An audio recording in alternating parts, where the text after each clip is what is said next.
Good day, guys. Welcome back. This is Top High Fabrizio, and I'm ready to give you all the latest in the transfer market. Guys, this is On Site with me, Joshua Holo. You can just call me Top High Fabrizio. And right about now, me take you into the transfer window, transfer market. So, yeah, you're hot. And look, I'm going to give you all the updates. I'm going to give you all the latest things that are happening in the transfer market, all the teams and the clubs that are making signings, the players that are moving from one end to the other, and how things are progressing. The stories that I told you I was going to give you updates on. I have a couple of updates over here. But before we go into the details, no, Mr. Remo, subscribe to this channel. Turn on your post notifications. Anytime I drop a video, we'll be one of the first people to receive it. And we'll build something amazing on this platform. If you're a returning viewer, it's great to have you back. Thank you for coming back. And thank you for choosing to look or watch or view this particular channel and the content and the analysis. If you're a new viewer as well, I want to welcome you. This is On Side. My name is Joshua Holotu. You can also call me Top High Fabrizio, and I'll tell you the story behind Top High Fabrizio pretty shortly.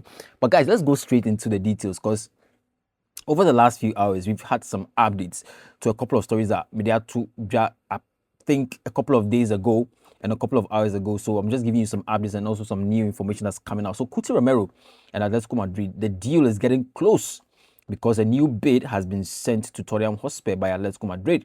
Romero gave the green light to Atleti, and talks are in the final stages. Spurs never considered to sell the player to Arsenal. Barcelona remained focused on Rodri, so they didn't submit any deal or any bid for Abrantia friend Cuti Romero. Now, it was quite clear. Roberto De Zerbi said it a couple of days ago. He said he didn't really know the future of players from Cuti Romero and as well as Richarlison. And as of now, Atletico Madrid are getting very, very, very close to signing Abrantia. And if you ask me, I thought it was a good buy. Yeah, it was a good buy. Because at this point, if a player is not willing to stay in a project, then allow him to go. Cuti Romero has paid his dues in the Premier League. Maybe he would have wanted to stay a bit longer, but De Zerbi comes in as a manager who is very demanding and wants people who really are ready to work. And if the club captain himself is not ready to work, maybe he would have to leave. I think that's what is happening in the case of Cuti Romero. We'll keep our eyes on it and see whether that deal is going to be completed. And we'll see whether Tottenham Hotspur are going to make some substantial amounts from that to go back into the window to go and look for a couple more players. Now, Pierre-Emile Højbjerg's move to Newcastle is currently off, following new talks in the recent hours. Newcastle were prepared to pay what Olympique Marseille wanted, but Højbjerg has decided to turn down the proposal. And see, the deal was actually agreed. When I saw it a couple of hours ago, it was actually agreed. So I'm surprised, say, at this point, it looks like it's falling apart. Yeah, because 9 hours ago, it was confirmed that Matthias Heysel, the new coach of Newcastle, was pushing for the player to come and join. And at this point, the deal has collapsed, and it's not going to happen. So that is it coming from the doorstep of Fabrizio Romano. Big stories coming up, guys. A couple of things also happening. Martin Zubimendi is not currently on Jose Mourinho's transfer wish list at Real Madrid. The Portuguese manager had been seeking a Rodri type of midfielder, but is ready to rely on the options already available to him. So we have Federico Valverde as well as Aurelien Tchouameni. I think he's going to rely on them in this particular season. Although Zubimendi has been linked to Madrid, Mourinho has not instructed the club to pursue the Arsenal midfielder. The midfielder is actually linked to Chelsea heavily. And I put together a statistic in a graphic, and I'll show it to you very soon. I compared Fabian Ruiz, Alex Scott, Martin Zubimendi, as well as Abrantia, your friend Adam Horton. To the Chelsea fans, who would you prefer in the team? We'll talk about that shortly, and I'll tell you who my choice is. I think most of you already know. I think a couple of you already know. A few hours ago, when I did a video, I was telling you, say, player winner, me feel say about Chelsea, Chelsea. I'll retell you guys who that player is, but give me some time. We'll go there very shortly. Guys, the deal is close. The deal is close. Which deal am I talking about? Rodri Cascante Hernandez to Barcelona. Now listen, Barca are closing in on a deal to sign Rodri for Man City. Negotiations are now at an advanced stage. The clubs are discussing a £55 million package, with Barcelona hoping to complete the transfer in the coming days. Rodri prioritized Barcelona despite Real Madrid previously opening talks with the City for a signature. And yet this update we have Brem so many times. Now a deal is close. Into the way I really think that at this point, Barcelona just need to push as much as possible to try and get Abrante FN and Rodri Cascante Hernandez. Because this is a player they need, this is a player they want, and the player also wants to go there. So as quick as possible, you don't waste time, you just try and close the deal. And I hope they can do that in maybe the next few hours. And that could be some good news for a Catalona club. No? So we'll see what happens in there. Now, Ferran Torres is also closing in on a £42 million move from Barcelona to Paris Saint-Germain. Barcelona are also set to avoid an extra €8 million payment to Man City, which would have been triggered if Torres had signed a contract extension at Air Barcelona. So Barcelona is in a win-win situation, honestly. Win-win. The 26-year-old has 1 year left on his Barca deal after scoring 21 goals in 49 appearances last season. I don't think, Ferran Torres is a bad player. It's just that after the World Cup performance and scoring that one goal in that final with his weaker foot, suddenly he needs to make a case for himself that he's a player who should, a lot of premium must be placed on him. Where's the player no in Komobia? You want to also understand from his perspective. He's a professional player, all right. But baby, after scoring that goal and winning the World Cup, I think he deserves more. And at this point, PSG have come in with a mouth-watering offer. Because Barcelona said, of course, we'll give you a contract. But in terms of the salary, we may not give you more. And I think that is what the player is looking for. He wants a place that he could go, be accepted, but as well be given a high remuneration to motivate him to play better. And so now Barcelona, the PSG from Bantentem, he will go. And I think that's a very good thing that he has done. It's important to prioritize your well-being as a player. And when I look at Ferran Torres and after what he has done, I think he has a very good future ahead of him. And I really think that he's done well. He's in 26, he's still in his prime. He has at least 4 to 6 years of football left in his legs. And at this point, no so PSG now satisfaction now. Please allow him. Allow, guys. Let's continue. Manchester City may emerge as a serious destination for Abrante FN Adam Wharton before the transfer window shuts. Now, this is an exclusive. City made contact over the Crystal Palace midfielder earlier this summer and could return if Rodri completes his expected Barcelona move. Despite previous links with Man United, Crystal Palace have not received any formal offer for the 22-year-old. Look, initially, right, I think about 3 weeks ago, Crystal Palace were valuing this player at £100 million. And that was when they made it clear to Chelsea that if they wanted to come for the player, it was going to be a separate deal from what they were doing for Air Max's Lacroix. So it was very clear. But now, yesterday, I brought you that story that United were linked to the player and the valuation was £86 million. Today, Man City are also in the race to sign the player. So now we have Man City, we have Chelsea, right, as well as Manchester United, all looking for the signature of this particular player called Adam Wharton. And I'll show you the statistics and why I think that this player is the one that Chelsea should be signing ahead of all the others. Martin Zubimendi, Alex Scott, as well as Fabian Ruiz. I thought Adam Wharton should be that player. Of course, one of the main reasons why I'm saying this is because of the left foot that he has. But the numbers also justify why I think he should be there, and I'll walk you through very soon. But yes, no formal offer has been received for the player yet, which means nobody has submitted any bid yet. Now, I said it yesterday that Chelsea, if they wanted to go in for Zubimendi, who was being valued at £78 million, they better spend that money, add whatever is remaining, and go for the player. Go for this player called Adam Wharton. Because Alex Scott was also being priced at around 70-something, because the £64 million that was reported that he was being valued at. Bournemouth said no, they were not going to receive that money for the player. But if they receive something substantial, they were going to allow the player to go. So which meant that something in the region of 70-75 million pounds, they could accept. But Nyameme can say Adam Wharton, if it's 86 million pounds for now, Crystal Palace for so I think Chelsea should be able to activate that and go and get the player. Because Man United, Man City are now in the race. And Man City, we know them.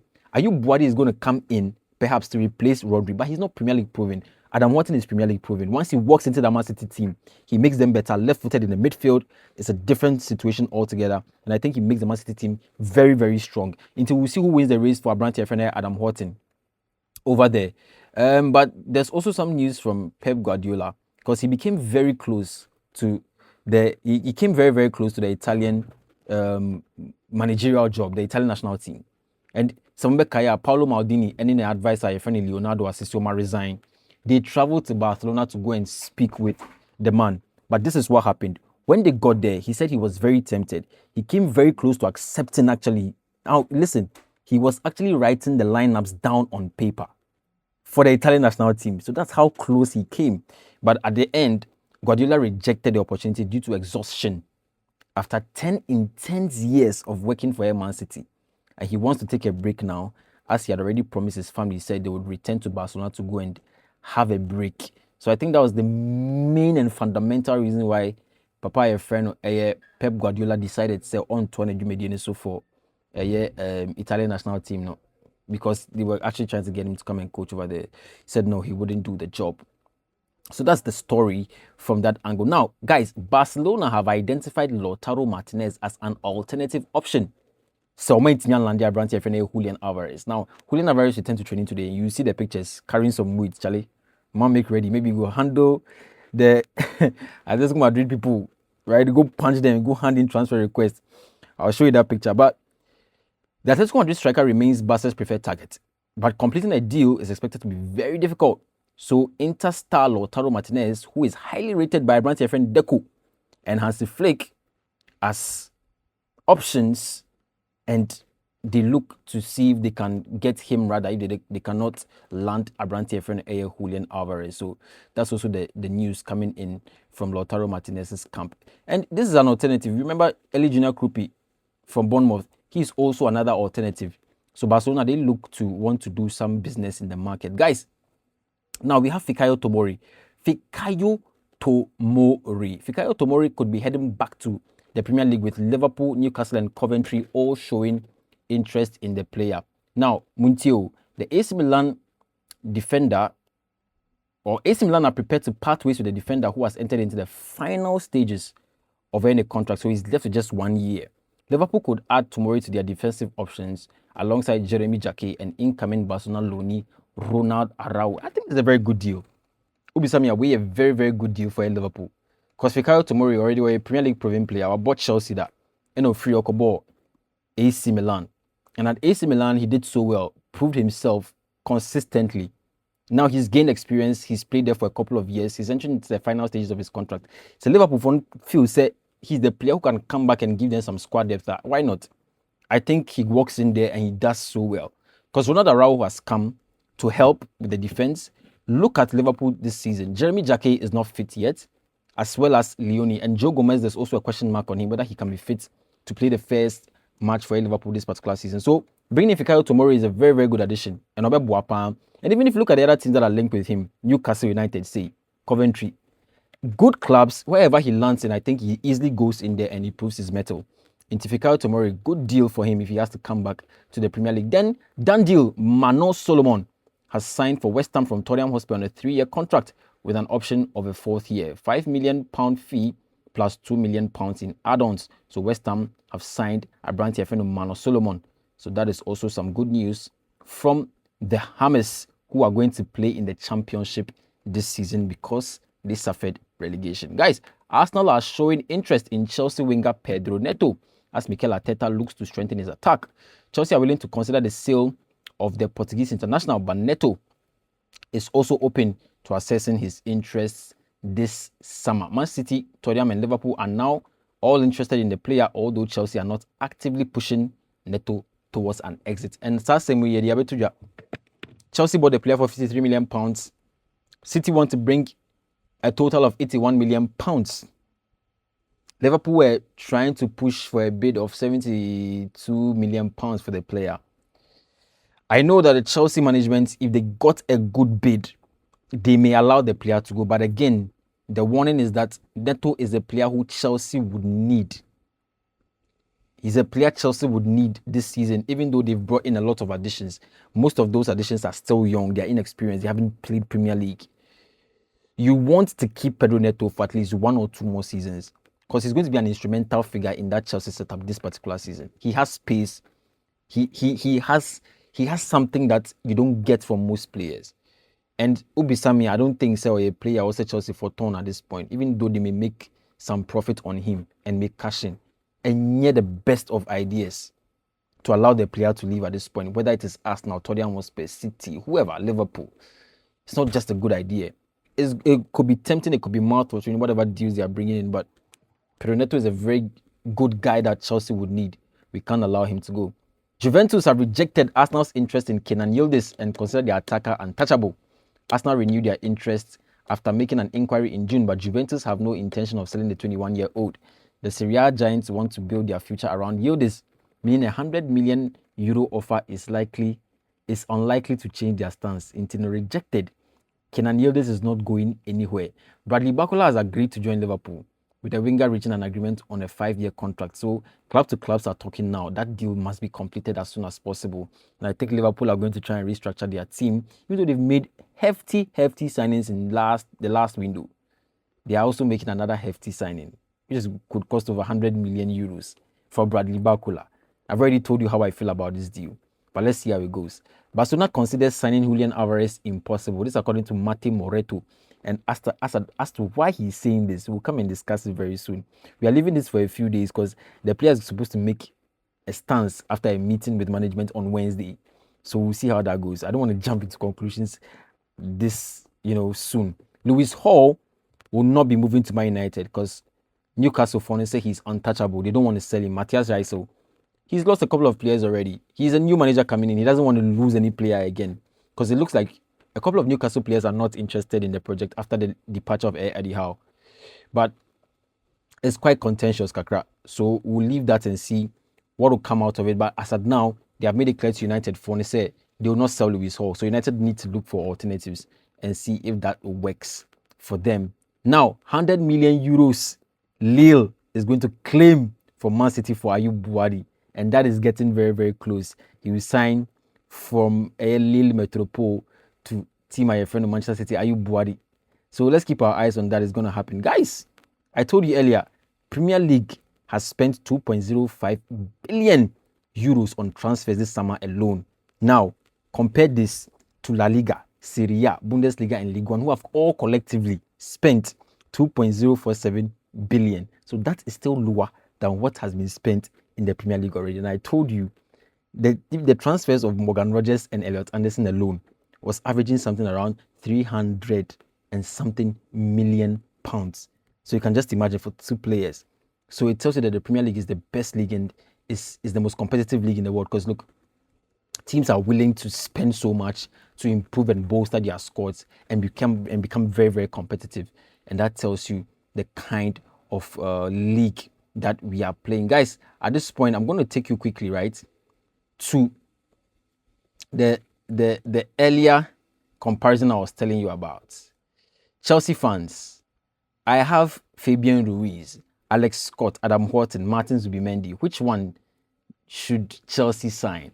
Now, you will tell me in the comments. Just drop it and give me a brief explanation as to why you think Chelsea should sign whichever player you think Chelsea must sign. And I've given you the statistics, and then you see the metrics as well. So you can look at it, do your own analysis and comparison, and tell me who Chelsea must sign. To me, I think Chelsea must sign Adam Horton, and I'll tell you why. Predominantly, he's one of the guys in the Premier League who is a left-footed central midfielder who can really give you the kind of numbers that you'd expect him to give you in a single season. This particular statistics is for the league alone, the domestic league alone. So for Alex Scott, Adam Horton, Martin Zubimendi, this is for the Premier League last season. For Fabian Ruiz, this is for the French League 1 last season. Look at Martin Zubimendi. He has played more games. In fact, he has played in every game last season for Arsenal. So look, he played 38 games. He garnered 3,005 minutes, right? Compare that to the rest. Even see Fabian Ruiz, he played the least number of minutes in 1,135. So that's almost half of the games that Martin Zubimendi played in. So maybe Fabian Ruiz, there could be, some here's and there's for him. But let's look at my choice, which is Adam Horton. And I'll tell you why I think that he's a very versatile midfielder who needs to move to Chelsea. Now, typically, a midfielder is known for being able to, whether it's a defensive midfielder whether as a holding midfielder, whether as an attacking midfielder, the characteristics of a midfielder is being able to receive the ball, whether under pressure or not under pressure, being able to spot the right passes, being able to link up with the attack, being able to, play through the channels, drive at low blocks, shoot from afar. There are so many things that a midfielder must handle in a team and make them very competitive. Now look at the key statistics that I use to make my judgment. The first one is tackles won, right? Tackles won. This is 32 out of 45. So he won 32 and he attempted 45 tackles. And I think this is very, very good because for a left-footed player who in the midfield can also be very combative, you need him to win more tackles as much as possible so that he can recycle possession and play the ball forward. Compare that to the others. Alex Scott, he won 28 tackles out of 34 attempted. Look at Martin Zubimendi, he won 26 out of 34 attempted. So generally, you can tell that Adam Horton is in a league of his own when it comes to tackles won. Now let's look at the other statistic. Crosses and long passes. Crosses and long passes. Successful crosses, 33, attempted 96. Long passes, 46 successful, 96 attempted. When you compare even the attempted alone for these two metrics to all the others, he eclipses them significantly. Look at Martin Zubimendi.